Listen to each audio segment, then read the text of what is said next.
This is The Joe Gaither Show on BamaCentral.com.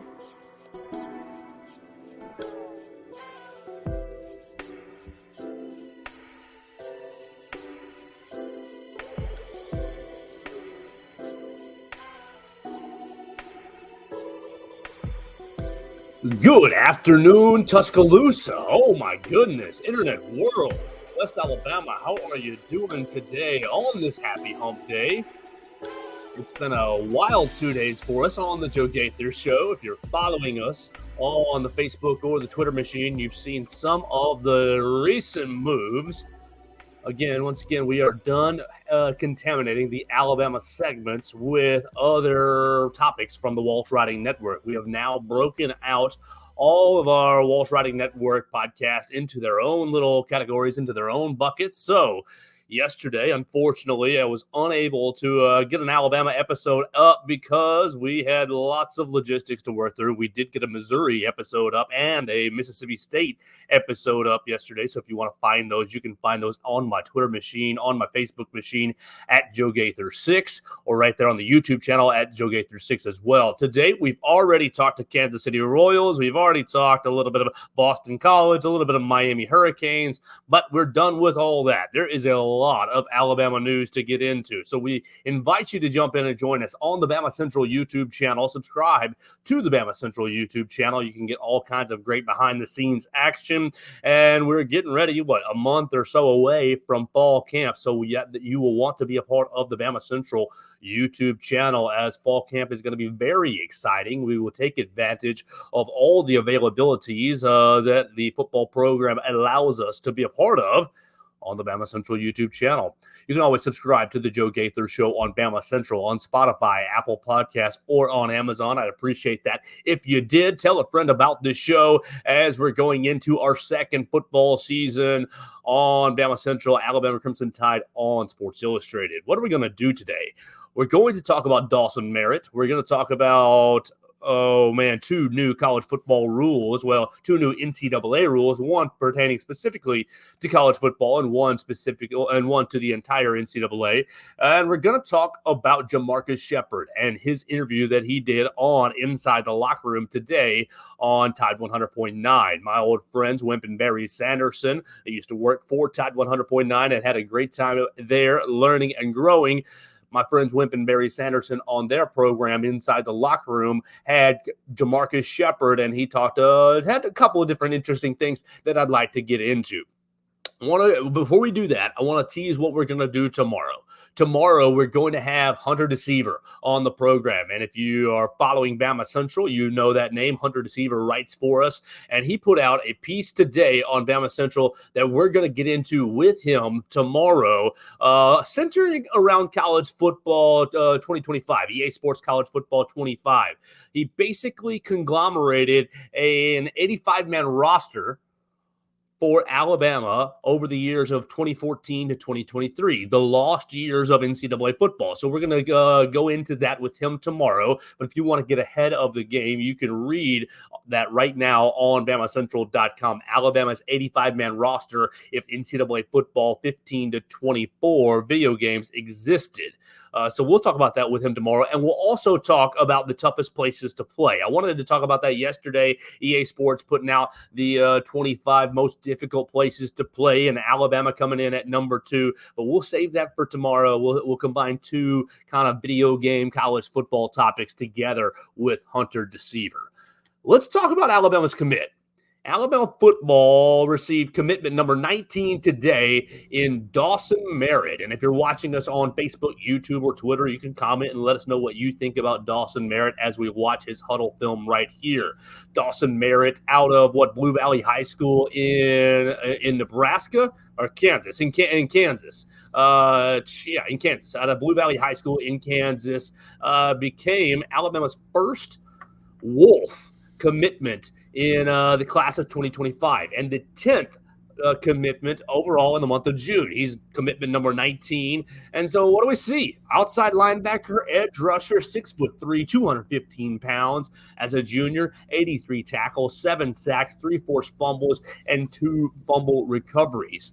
And look, we've talked about it before, Alabama's emphasis on linebackers in the class of 2025, but this guy's a little different. He's playing the wolf position, so he's not the interior. He's playing on the edge. And as you see him right here, he is setting the edge nicely for Blue Valley High School in Stillwell, Kansas.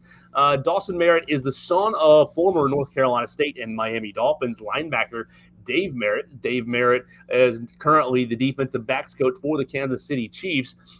And you see his son play with great body control. And this is a guy that I'm really, really excited about in the class. He was a guy that was kind of teased to be coming to Alabama for the last several weeks. It was between Alabama and Nebraska for a long, long time. And he opts to commit to the Crimson Tide on Wednesday.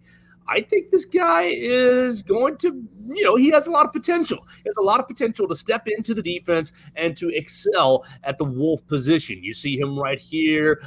He plays with good eyes, good body control, and he doesn't really let the opposing offenses get outside of him. And that's going to be very, very important in the new 4-2-5.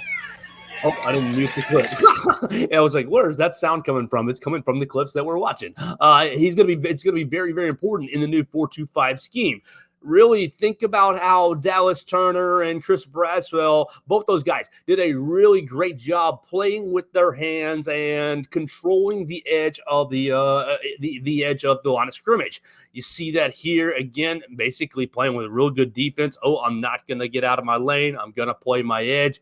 And I think this guy's going to be a really talented player for Alabama. It's a really big get for the Crimson Tide. Now, Alabama still with the number 2 overall recruiting class in the country. There's still, 7 guys left, 7 spots left. You have 19 commits. You're probably going to end up with somewhere between 24 and 27 commits. So you've got about, 5 to 8 more spots left. And there's a lot of great, great prospects still to be had in the class. I like this guy, Dawson Merritt, because I think I already said it, body control. He is, explosive when he needs to be, but he slow plays things when he does, when it calls for that. Look at him explode through the line of scrimmage right there and get a tackle for a loss.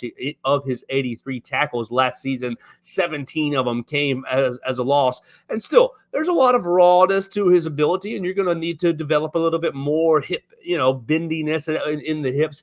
But I think that he's playing with his hands very effectively, and I think that's something that's very, very important. Playing edge, playing the wolf in in the Kane Womack system.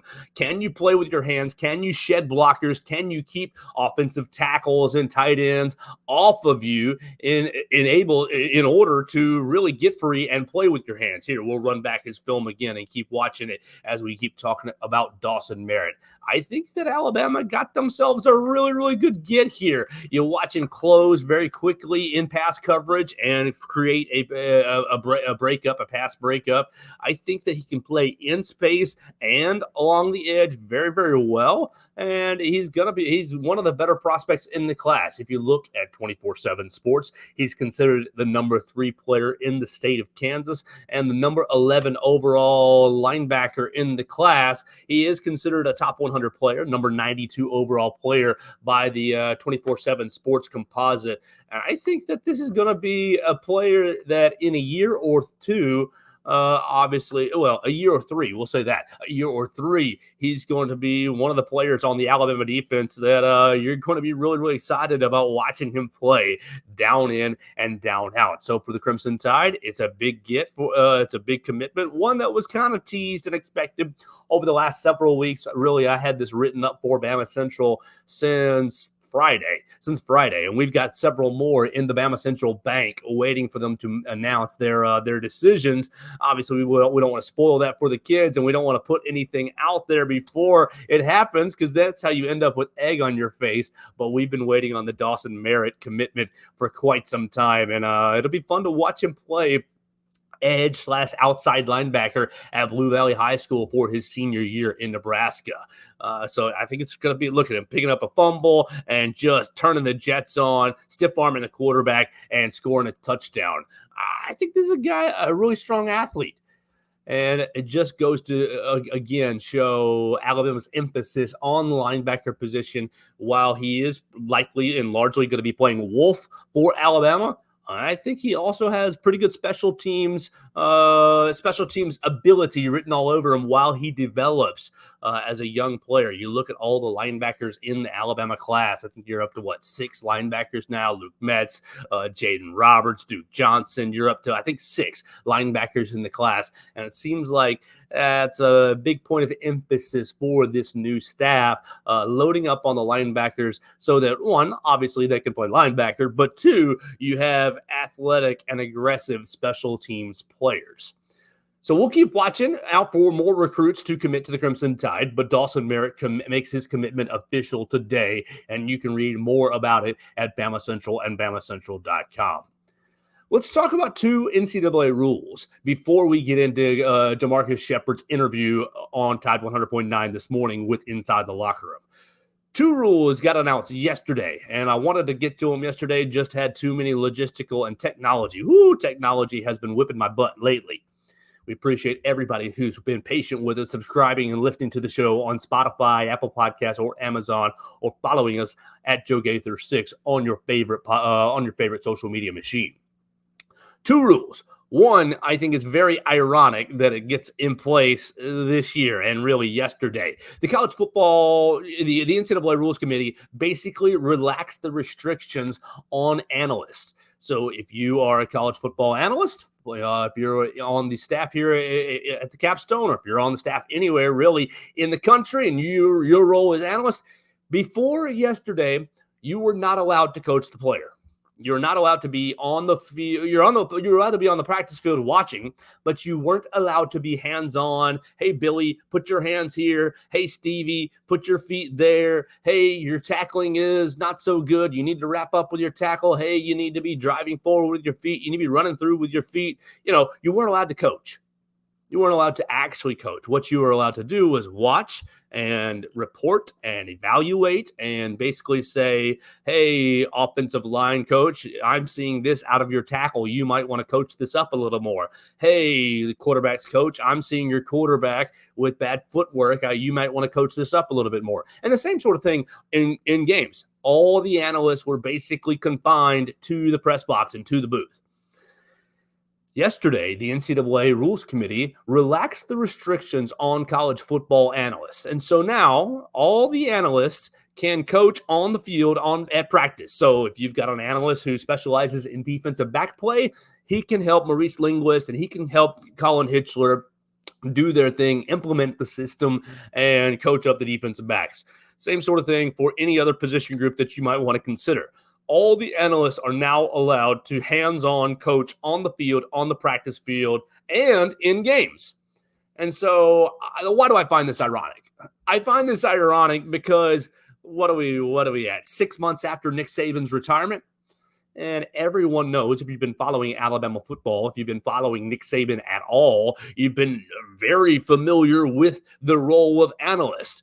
Steve Sarkisian was an analyst. Lane Kiffin was an analyst for just a little bit. Mike Loxley was an analyst.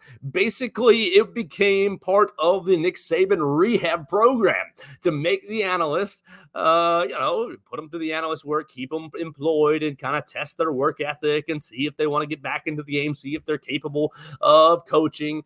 But they weren't allowed to coach on the field. And so Coach Saban really loaded up his analyst staff over the last 5 or 6 years. And some people might have speculated that even after the COVID-19 restrictions were lifted across college football, remember 2020, we as reporters and media were not allowed to go to practice. And we're not allowed to view practice because of COVID restrictions. And that made perfect sense. But after the COVID-19 restrictions were lifted, and this is not a debate about the validity of any of the restrictions, after those restrictions were lifted, Coach Saban still basically banned and kept reporters out of practice.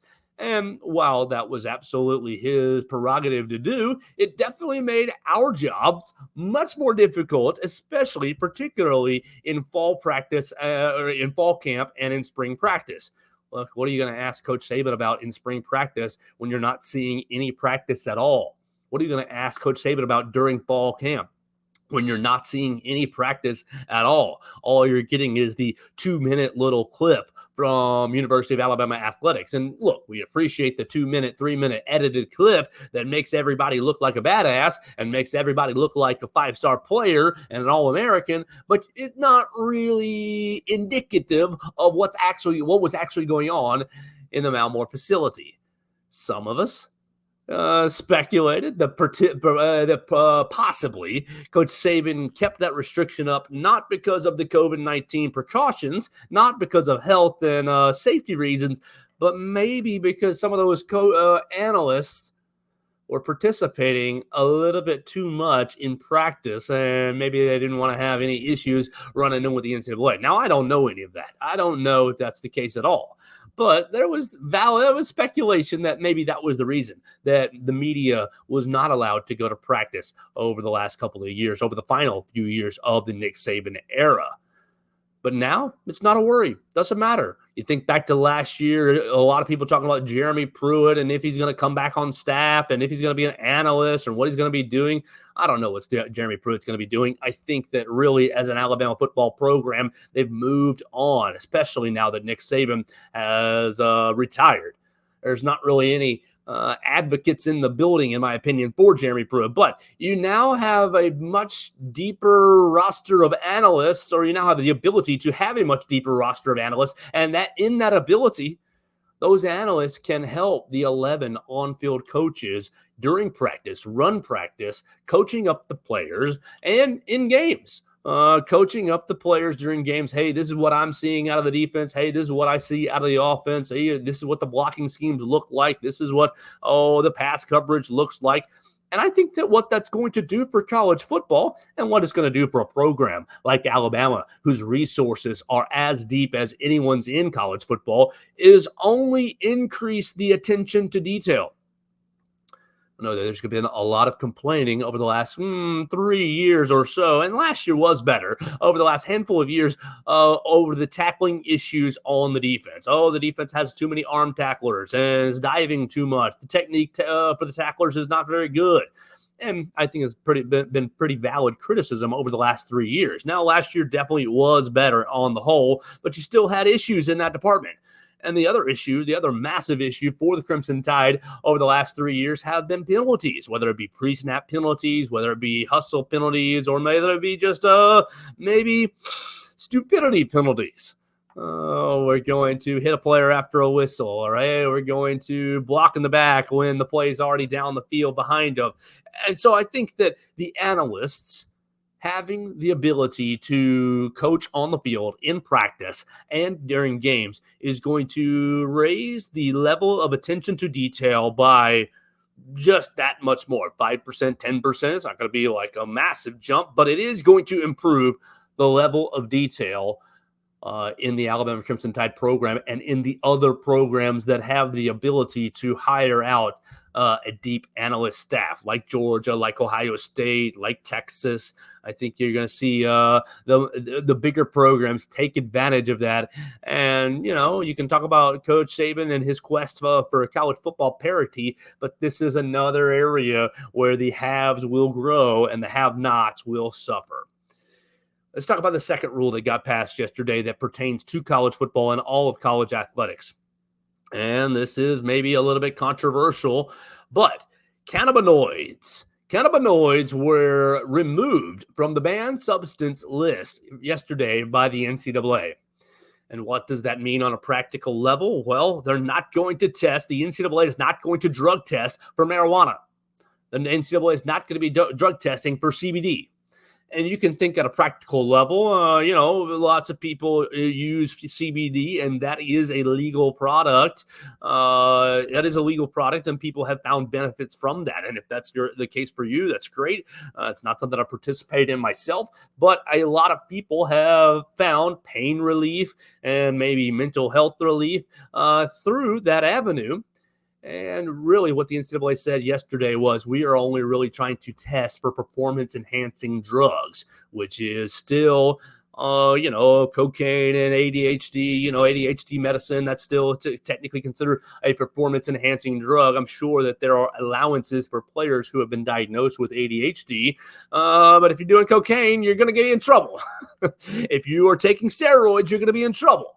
There's still absolutely a long laundry list of performance-enhancing drugs that will be tested for by the NCAA, but marijuana and cannabinoids and everything that kind of goes along with that in that family has now been removed from the banned substance list. Now, that doesn't mean, let's just put it all out there, that doesn't mean that, you're an Alabama football player, or let's just think about a state that's legal. Your Illinois football player, Northwestern football player, your Arizona State, your Colorado State. That doesn't mean that they can just go smoke it up all day, every day if you want to. I mean, I'm sure that I guess they could, but there's still obviously team rules that apply.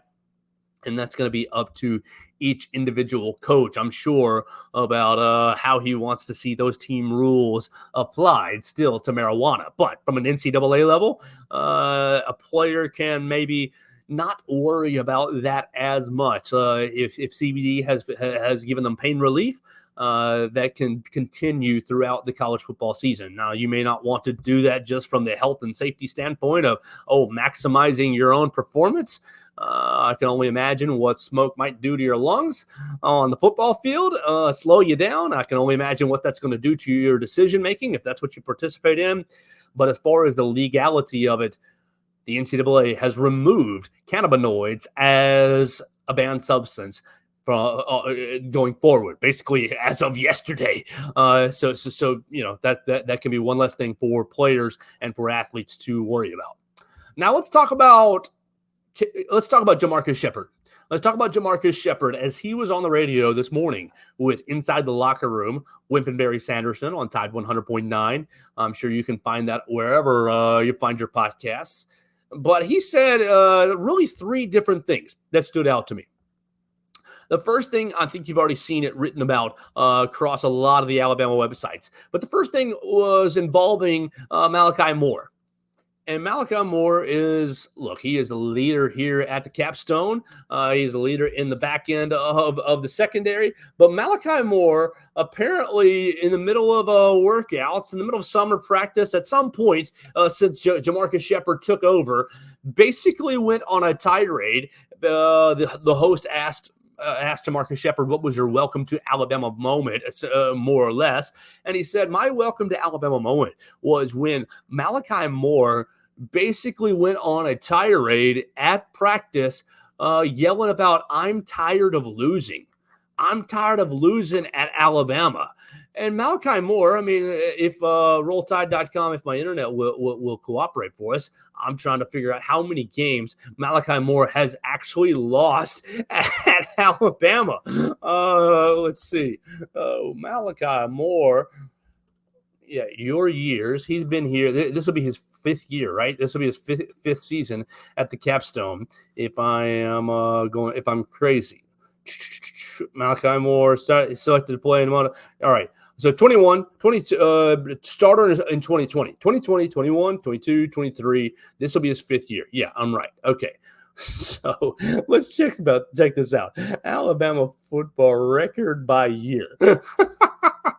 Because the last 4 years, he's won 13, plus 13 is 26, plus 11 is 37, plus 12 is 49. He's 49-2-4-6. He's 49-6. 49-6 over the course of 4 years, but I'm tired of losing. And that just shows you what the standard is in the Malmore Athletic Facility. Now, look, from my perspective on the outside, oh my gosh, 49-6, that's an incredible record over a 4-year span. 49-6 with a national championship. 49-6 with how many college football playoff berths? 1, 2, 3 college football playoff berths. And obviously lost a national championship in 2021 to the Georgia Bulldogs. So he's been in 2 college football national championship games and 3 college football playoffs. But no, his tirade is, I'm tired of losing, because obviously for Malachi Moore's sake, the last 3 seasons They haven't won it all. And I just think that is so unique. Now, obviously, maybe it's not. Maybe you don't consider it unique to Alabama, but I think it's unique because of really the level of success that Alabama has had over the last 4 years. You finish. What did you finish, Malachi Moore? You finished number 1. You finished number 2, right? You finished number 5 and number 4 in the country. But that's not good enough. Obviously, coming back to Alabama for his 5th season, his super senior year, and he's going to be a brand new system. But I just find that so fascinating how he's tricked his brain into the fact that, we've been losing. No, every college football program over the last 4 years, maybe Georgia because they went back-to-back championships, but every college football program outside of maybe the Georgia Bulldogs would trade places with Alabama in a heartbeat. 1 national title, 3 college football playoff appearances, and a 12-2 season in between, or an 11-2 season in between, 11-2 season winning a Sugar Bowl in between, beating the brakes off a Big 12 champion Kansas State in a Sugar Bowl in between. So that's losing? I find that very fascinating, and it makes me very excited about Malachi Moore. Last year, you remember Nick Saban always complimenting Malachi Moore for getting the back end of the defense set and getting the back end of the defense on the same page and running the right coverages. So I think Malachi Moore is going to be just as important this season in Kane Womack's system, keeping everyone on the same page. And it seems like he is keeping the pedal down, keeping everyone's feet to the fire during this offseason. The second point that JaMarcus Shephard made this morning on Inside the Locker Room with Wimp and Barry Sanderson on Tide 100.9 was about Ryan Williams. And everybody's excited about Ryan Williams. But JaMarcus Shephard said 2 or 3 different things about Ryan Williams that caught my ear. The first thing is that he was quick to remind everyone that Ryan Williams should still be in high school. And I think that's very important to remember. Ryan Williams should be in the class of 2025. And we've talked about it a couple of different times about Alabama's in-state really not falling behind, but not doing as well in the state of Alabama recruiting. You got Anthony Turbo Rogers, you've got Mal Waldrop, you got Micah DeBose, you got Miles Johnson. I think that's the 4 in-state prospects. And look, you'd love to get Naeem Alford flipped from Ohio State, but I don't think that's going to happen. But if Ryan Williams didn't reclassify, would I still feel this way, that Alabama's a little bit behind on in-state recruiting? No, because you'd have the clear-cut number 1 player in the class of 2025. And so it's a nice reminder for me that Ryan Williams still should be in high school. He should be dominating for the Saraland Spartans this coming season. But instead, he's running at the moment with the 4s and the 5s receivers. And JaMarcus Shephard says, I see him running with kind of the 3, 4s, and 5s, the back ends of the wide receivers, because he's so young. And I see the look on his face and kind of the grit and determination in his eyes to say, okay, I'm not going to be running with the 3, 4s, and 5s for very long.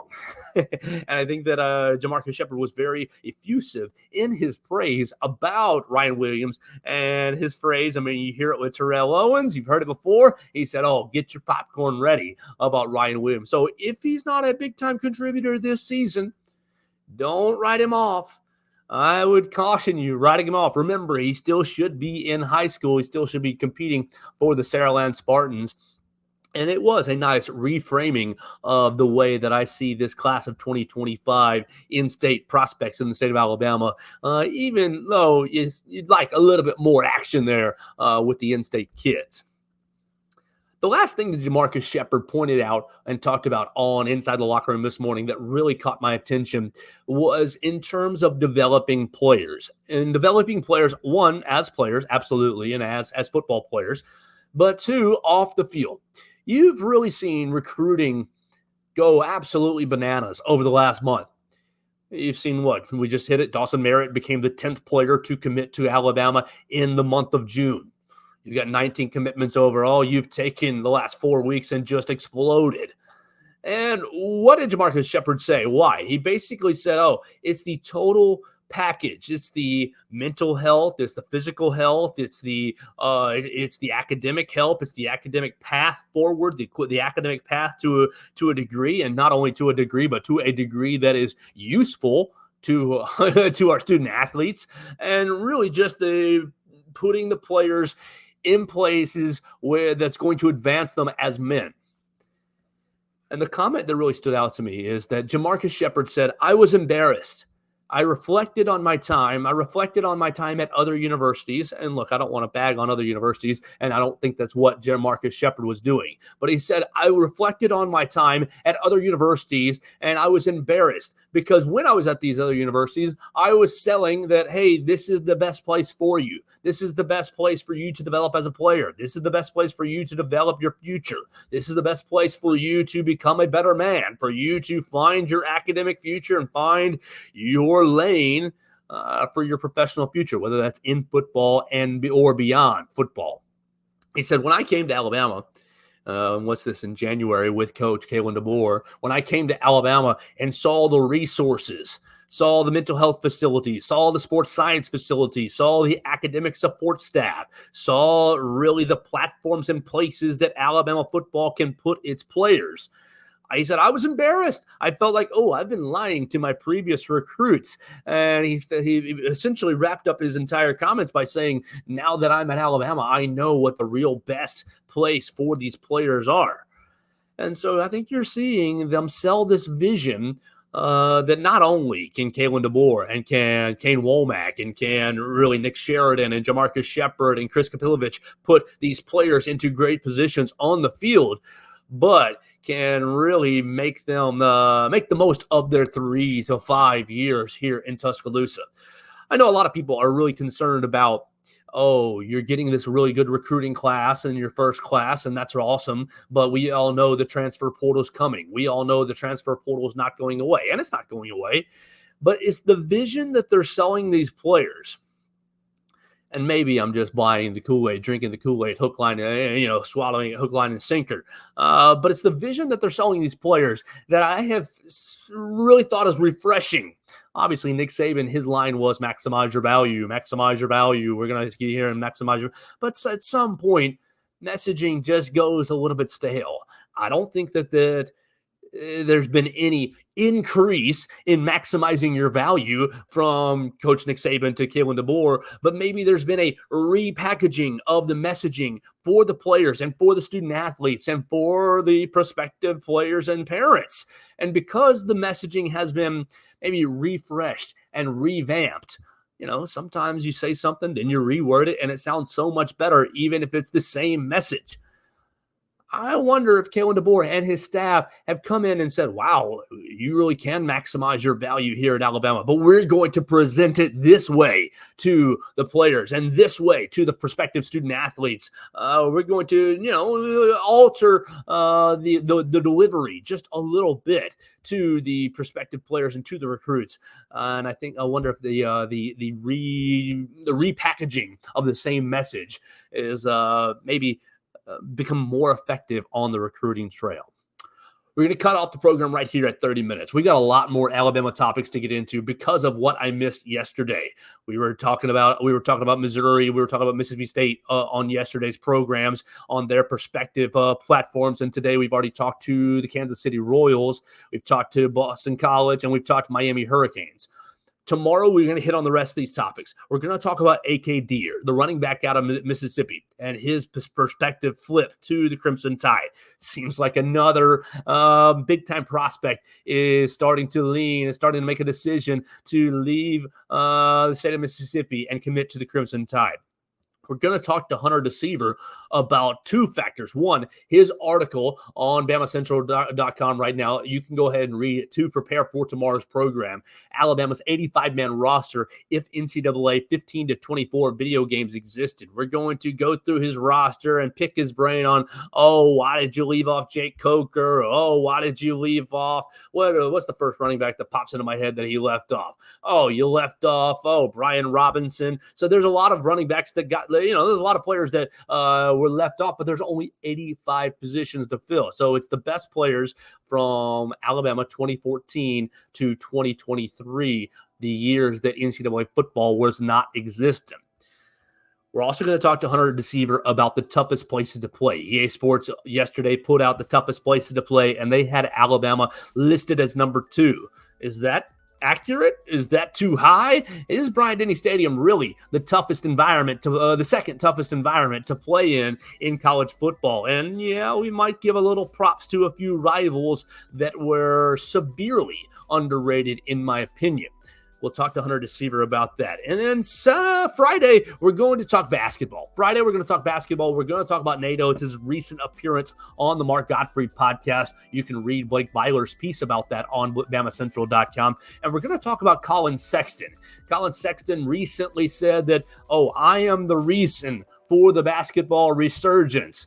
And so we'll debate, is Colin Sexton the reason for the Crimson Tide basketball resurgence? We'll talk about that on Friday. So that's what's going to happen in the next 2 days. We're going to bring you 2 more episodes for the week to bring you up to 4 episodes total for the week as we've started to kind of stretch our wings a little bit. All the Alabama content will be right here on this show, the Joe Gaither Show on Bama Central, and we are no longer going to contaminate the Alabama content with these other Walsh Writing Network websites. So we appreciate it. If you like those other discussions with the Kansas City Royals, with the San Antonio Spurs, with Miami, with Mississippi State, and with Missouri and Boston College, if you like those other discussions, you can find those still on my social media at Joe Gaither 6 on whatever your favorite social media machine is. And you can always find it on those podcast platforms, the Joe Gaither Show on whatever that website that you're looking for, on Kane Central, on BC Central, on Royal Central. You just fill in the blank and it'll pop right up on your favorite podcast platform. We'll get out of here for the day. We appreciate everybody who's watched us on YouTube, on Facebook, on Twitter, who's listened to us on Spotify, Apple Podcasts, and on Amazon. And we'll talk to you tomorrow with Hunter Deceiver to talk about his article, his 85-man roster for Alabama football from 2014 to 2023.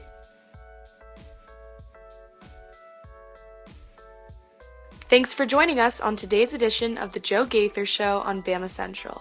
Keep up with Joe on all his social media pages at Joe Gaither 6. Subscribe, rate, and review the show on Spotify and Apple Podcasts, and be sure to read us daily at BamaCentral.com.